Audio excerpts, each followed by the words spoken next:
Para mim, a paixão é a base fundamental do amor. Eu sou uma pessoa completamente apaixonada pelo que eu faço, completamente apaixonada pelo meu trabalho. É um sentimento interno também que acaba sendo irracional. Talvez seja, na minha experiência pessoal, a parte da minha vida onde eu me permito ser meio idiota, assim. Para mim, paixão é um sentimento que pode levar as pessoas à loucura às vezes. Paixão, na história da filosofia, da literatura, paixão, no começo, se a gente for lá na Grécia, a expressão pathos, paixão, é uma expressão que está diretamente ligada à ideia de sofrimento, né? E é essa ideia de que paixão está ligada a sofrimento.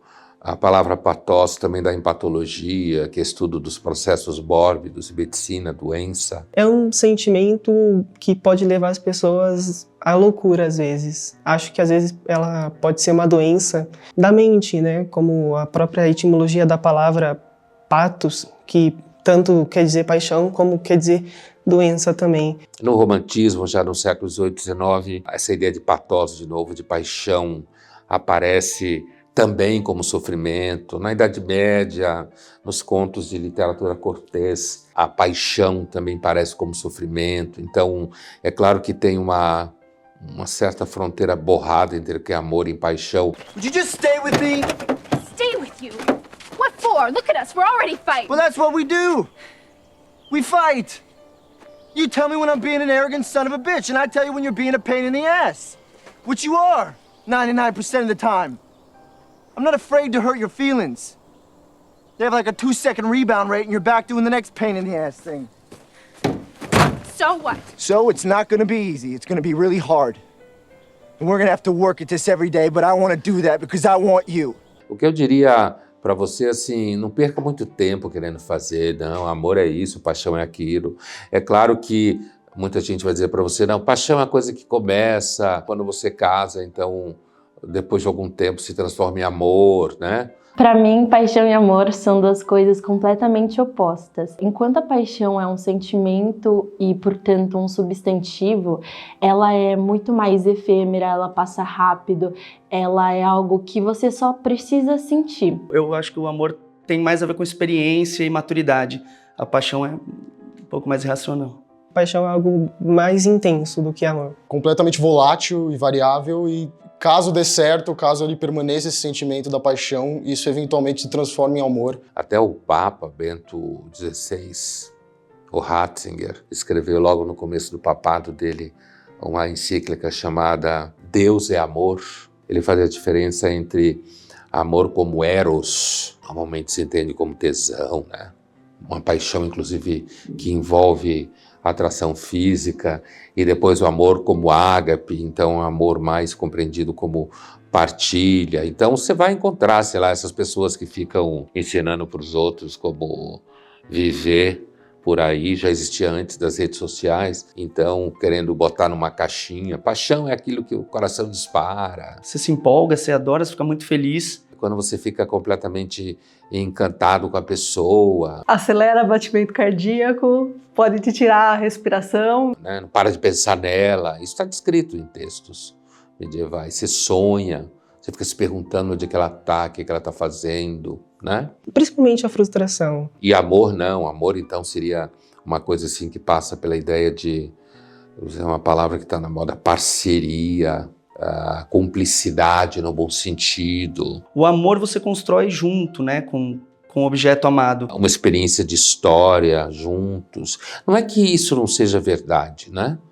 A ideia de que você vai construindo vínculos e constrói hábitos. E o caso da realidade, inclusive a encíclica do Papa. Não é minha intenção aqui ficar pregando a encíclica do Papa, mas ela vem a calhar. Para mim, amor é algo muito mais maduro, é algo que não se deixa levar por aquele rompante momentâneo. É uma relação entre duas pessoas e, portanto, exige respeito, exige honestidade. Amor, inclusive, como ágape, né, como partilha e tal, e não paixão, ele está, inclusive, vinculado à ideia de que você faz filhos, né? Ao fazer filhos, o amor fica meio que triádico, não é só você e a pessoa, mas é você, a pessoa e aquilo que você fez junto com a pessoa, que é o amor. É claro que existe uma idealização nisso, né? Inclusive porque hoje em dia, se ficar todo mundo pensando em filhos como resultado de amor, tá mais fácil ser um gato ou ser um cachorro do que resultado de amor aí. Mas é claro que existe diferença entre quando você é tomado por um desejo incontrolável, que é normalmente o que se chama paixão, né? O cara apaixonado, ficar encantado por uma pessoa e então você não conseguir parar de pensar nela, você não consegue fazer as coisas direito. Você se sente mais bonita, você se sente mais viva. Euforia, alegria. Os medievais falavam que o amor, entenda, a paixão, né? Essa paixão romântica, é um senhor muito cruel, porque o infeliz ou a infeliz que cai sobre o encantamento da paixão, né? O feitiço, spell da paixão. Um vício, uma necessidade de fazer aquela coisa toda hora, de ver a pessoa por quem você está apaixonada. As coisas parece que perde o gosto se a pessoa que, por quem você está apaixonada, não está presente, o tempo não passa, você não tem vontade de fazer nada, ou o que você tem para fazer na realidade não tem o mesmo gosto, porque não tem a pessoa com você, então cria aí uma espécie de dependência, né? Você está completamente, de certa forma, submetido a esse sentimento. Os medievais chamavam essa paixão de uma obsessão, maladie de la pensée, uma doença do pensamento. Então tem justamente essa ideia de que a paixão seria uma senhora muito cruel, é porque ela, de certa forma, esmagaria a sua alma se você não tivesse o seu objeto de paixão. Ao mesmo tempo, como já diziam os medievais, é uma coisa encantadora, né? Um delírio. Quando é correspondido, então é imbatível, porque são duas pessoas dentro de uma experiência imaginária, no sentido da imaginação toda que traz, inclusive com quando isso se realiza sexualmente, e aí tem todo um jogo muito bem compreendido por gente como Otávio Paz, poeta mexicano, comentando esse tipo de literatura, dizendo que, na verdade, essa paixão ela cresce quanto mais existe uma proibição em jogo. Quer dizer, ele fala que esse tipo de paixão é uma luta para você colocar medida no desejo, porque ela normalmente aparece no lugar errado. I'm not an idiot. I know how the world works. I've got $10 in my pocket. I have nothing to offer you, and I know that. I understand. But I'm too involved now. You jump, I jump, remember? I can't turn away without knowing you'll be all right. That's all that I want. Well, I'm fine.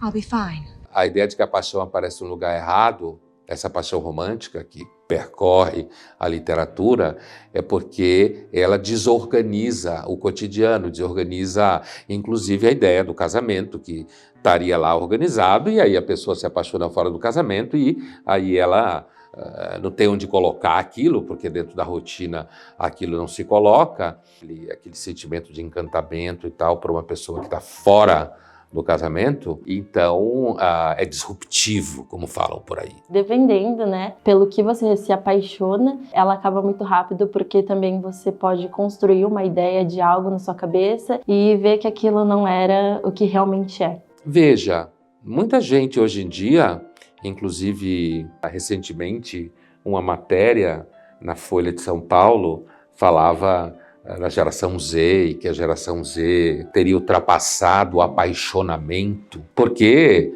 muita gente, inclusive alguns psicanalistas, falam que esse amor romântico na realidade é uma projeção narcísica.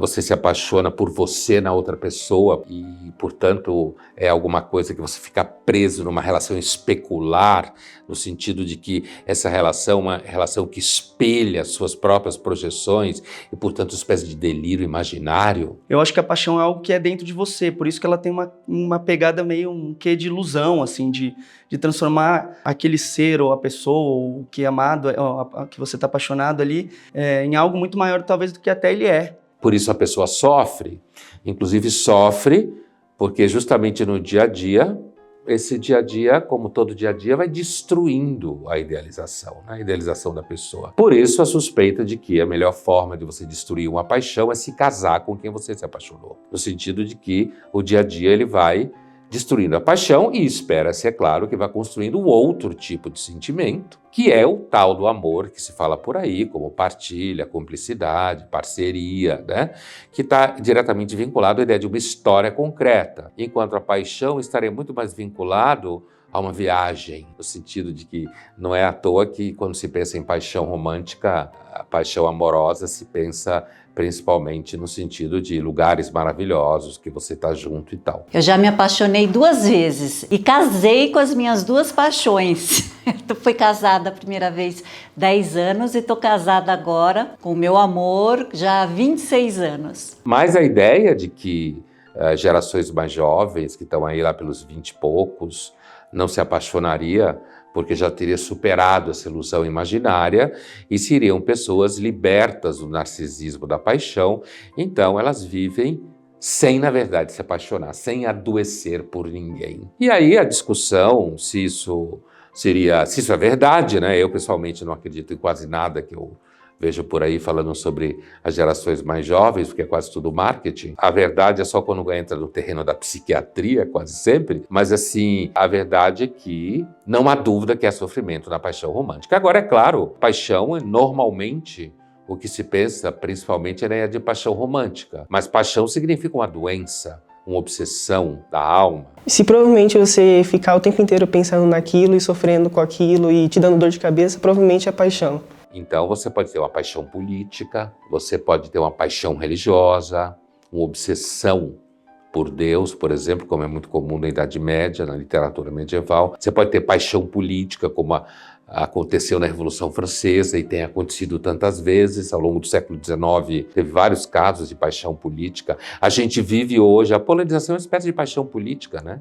Inclusive porque odiar alguém é uma forma de paixão negativa. Desperta muito ódio, principalmente quando a gente trata de sociedade. Então, quando você está polarizado em política e odeia o outro, como é um cenário brasileiro e não só brasileiro nos últimos tempos, o que a gente vê é que a política militante, a política praticada, ela muitas vezes deságua em paixões políticas.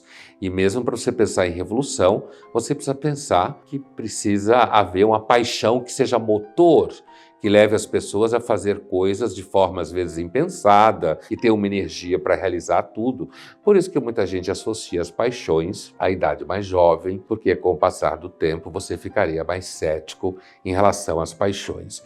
Mas há uma dúvida, como suspeitavam os românticos, seja por uma ideia, seja pela vida, seja pela sua vida, seja por uma pessoa, seja por uma obra, uma profissão, uma vida que não tem paixão, muita gente acha que não vale a pena ser vivida. E estar apaixonada significa você estar vida, pulsante.